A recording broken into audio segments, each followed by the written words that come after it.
There once was a musical theater student performing a song in class. She deviated so far away from the original performance of the role on Broadway, her professor asked her why she performed the role the way she did. Her reply was that she wanted to do something different, something that was her own. While the professor said he appreciated what her intentions were, there was a reason the actress who originated the role won a Tony. Make the role your own, but don't play it so different that it takes away the reality of the character.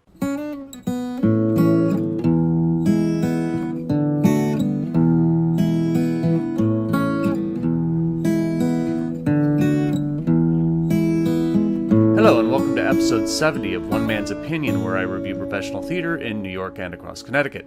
Today I am reviewing the long-awaited Broadway revival of Funny Girl with music and lyrics by Julie Stein and Bob Merrill, and book by Isobel Lennart, with revisions by Harvey Fierstein. It is directed by Michael Mayer, with performances at the August Wilson Theater.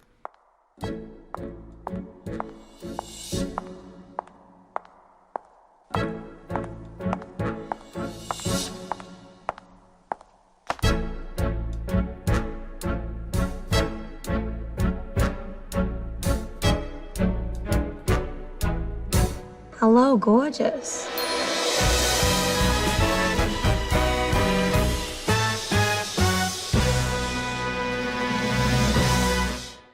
Funny Girl follows the career of vaudevillian and Ziegfeld Follies girl Fanny Brice, played by Beanie Feldstein, and her turbulent romance and marriage with professional gambler Nick Arnstein, played by Ramin Karimloo. I know this is a show many people have been waiting for. Heck, I'm one of them. And I appreciate the anticipation, but wow, what a letdown. My concerns arose before the curtain did. When the trombone took the melody during the overture, the rest of the pit overpowered the trombonist, and the solo was flat. My concerns escalated from there as Feldstein came downstage, sat down, and said those two immortal words, "Hello, gorgeous," and the audience's response was rather tepid. What transpired over the next 3 hours was one of the biggest disappointments I've ever experienced on Broadway. The most unfortunate part of Funny Girl circles around the casting and direction of Feldstein. She doesn't deserve a lot of the abuse she's gotten on social media, particularly due to her being so different in appearance to both Fanny Brice and Barbra Streisand, who originated the role. Frankly, that's not a fair judgment, and anyone who does make that as a reason to not enjoy the show is showing their prejudices and should stop. But she unfortunately doesn't command the stage the way someone playing Fanny Brice should. The role is in the lexicon of top-tier famous female roles like Mame, Dolly, Rose, and Eliza.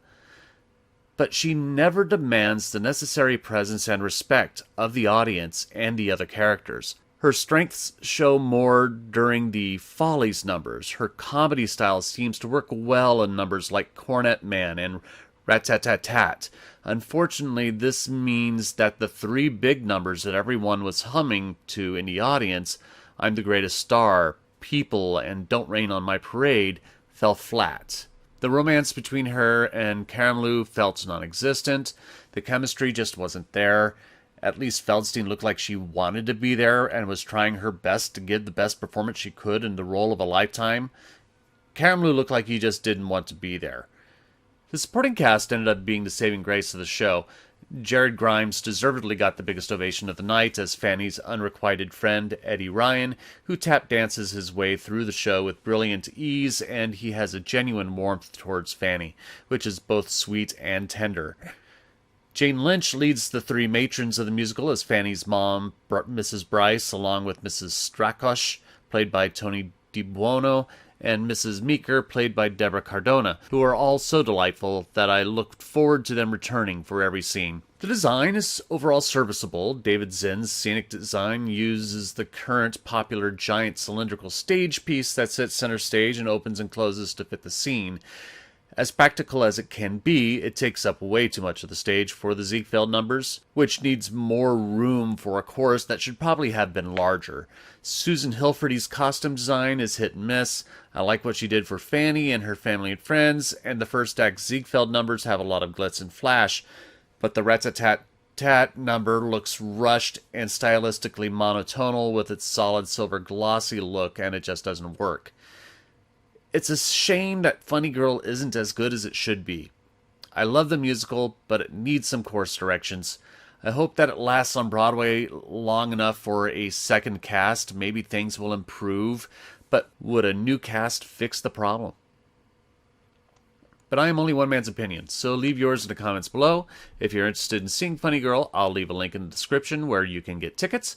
Please support the channel by liking, sharing, and subscribing, and hit the notification bell to be alerted to future reviews. My next review will be the Broadway production of For Colored Girls Who Have Considered Suicide When the Rainbow Is Enough. Thank you for watching, and I'll see you at the theater.